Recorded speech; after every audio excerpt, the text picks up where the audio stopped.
आज 27 जुलाई है। तो संगत जी, गुरु जी की आज्ञा से शुक्राना करने का मौका मिल रहा है, तो अनंतम शुक्राना गुरु जी। ओम नमः शिवाय, शिव जी सदा सहाय। ओम नमः शिवाय, गुरु जी सदा सहाय। संगत जी, मेरा सत्संग है। काफ़ी दिन से गुरु जी के मैसेजेस आ रहे थे बड़े मंदिर आने के लिए। इतने सत्संग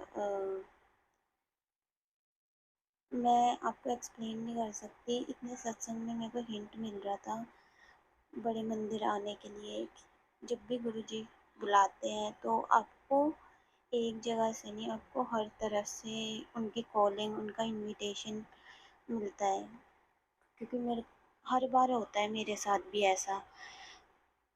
और संगत जी, मैं जो सत्संग सुन रही थी उसमें भी जो आंटी जी थी जो सत्संग शेयर कर रही थी, वो भी सेम यही बात बता रही थी कि हर बार जब भी गुरु जी को उनको बुलाना होता है तो बहुत ही स्ट्रॉन्ग फीलिंग आती है कि गुरु जी बुला रहे हैं।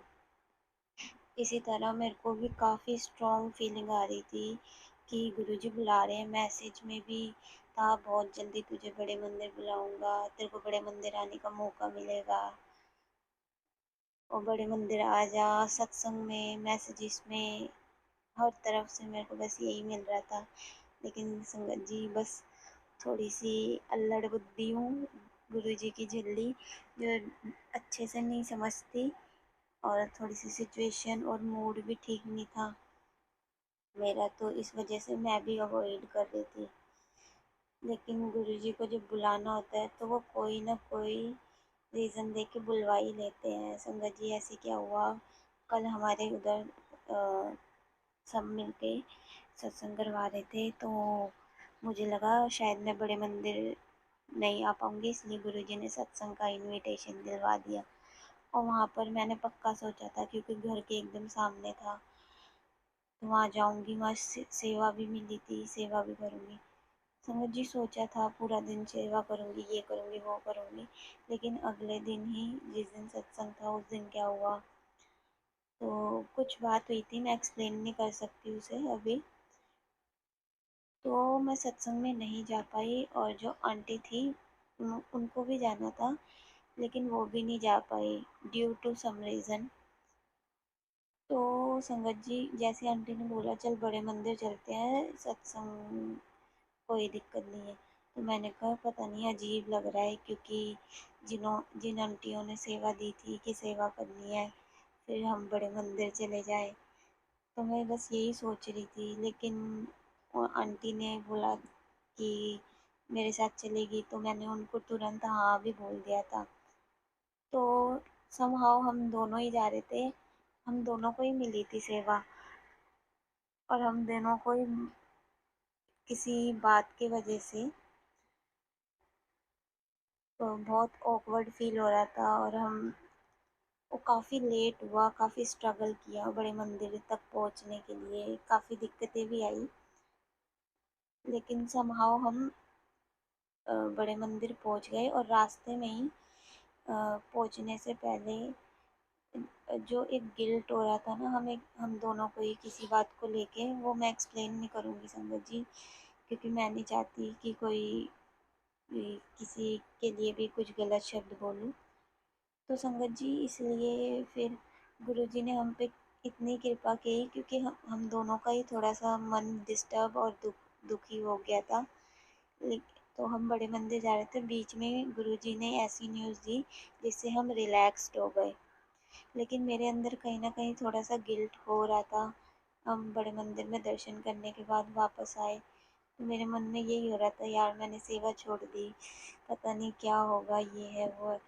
तो संगत जी, गुरुजी ने एक सत्संग सुनवाया, और एकदम जो आंटी शेयर कर रही थी, उनके वर्ड टू वर्ड एकदम सिचुएशन से मैच खा रहे थे। और ये था मैसेज कि पूरी दुनिया हमारे बारे में क्या सोचती है, इस बात से हमें फ़र्क नहीं पड़ना चाहिए। संगत जी, अपना मन साफ रखो।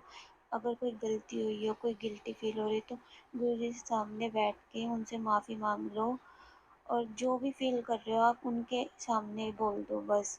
बस इसी तरह मैं तो ऑलवेज़ ऐसी औरत है, मैं गलतियाँ बहुत करती हूँ और मैं हमेशा गुरुजी से अपनी कोई गलती नहीं छुपाती, उनसे माफ़ी माँग लेती हूँ और गुरुजी ने तुरंत मेरे को मैसेज सत्संग के थ्रू मैसेज दे दिया कि तू इतना भी मत सोचो कि दूसरे तुम्हारे बारे में क्या सोचेंगे।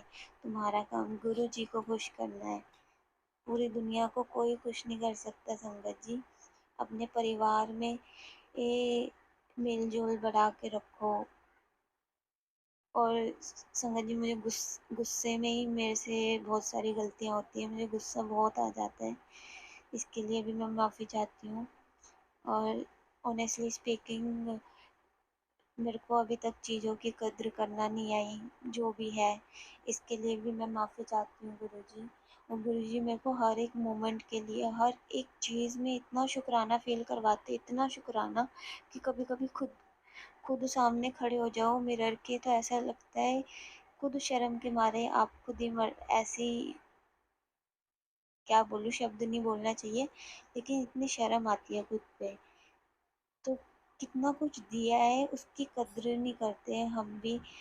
बात सिर्फ शरीर की नहीं है, हमारे पास जितनी भी चीज़ें हैं ना, ये जीवन सबसे बड़ा अनमोल है ये जीवन, उसकी भी कद्र नहीं करते हम सब।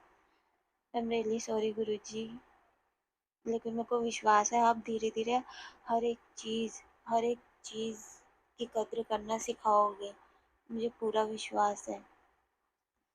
और सब्र करना भी सिखाएँगे। अनंतम शुक्राना गुरुजी, गलतियाँ और कमियाँ भी बताने के लिए और उनमें सुधार भी लाने के लिए, हर एक सिचुएशन में साथ देने के लिए अनंतम शुक्राना। संगत जी मेरे को अभी थोड़े टाइम पहले मेरी मतलब फैमिली में या मेरी थोड़ी सिचुएशन ठीक नहीं थी, तो काफ़ी गलत भाव और विचार मन में आते रहते थे गुस्से में और कभी डिस्टर्ब होती थी तब। अपने प्रति भी और बाकियों के प्रति भी। तो फिर संगत जी ऐसे ही मेरी एक काफ़ी पुरानी चाइल्डहुड फ्रेंड भी आई तो उसने मेरे को तुरंत बोला कि कोमल तेरा घर ना स्वर्ग है, स्वर्ग। और जब उसने ये लाइन बोली तो मैंने कहा इसने स्वर्ग बोला है और उस टाइम पे मेरी सिचुएशन ऐसी थी कि मैंने कहा ऐसा थोड़ी होता है मतलब काफ़ी चीज़ें आई मन में। लेकिन एक्चुअल में गुरुजी ने मेरे को फ़ील कराना शुरू किया एक्चुअल में कि हाँ, हमें जैसा भी जो भी परिवार मिला है ना, एक्चुअल में सबसे बड़ी ब्लेसिंग है। कमियाँ हम में होती है संगत जी, दूसरों में नहीं होती।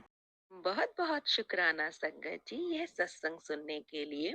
संगत जी, अगर आप भी अपना कोई सत्संग गुरु परिवार के साथ, गुरु संगत के साथ शेयर करना चाहते हैं तो आप हमें ऑडियो रिकॉर्ड करके, लिख कर या वीडियो रिकॉर्ड करके भी भेज सकते हैं। हम कोशिश करेंगे कि हम आपके सत्संग गुरु परिवार के साथ इस चैनल के माध्यम से शेयर करें। संगत जी, आज के इस सत्संग को हम यहीं पर विराम करते हैं। यह एक सेवा है जो हम सभी को करनी चाहिए। जय गुरु जी, शुक्राना गुरु जी।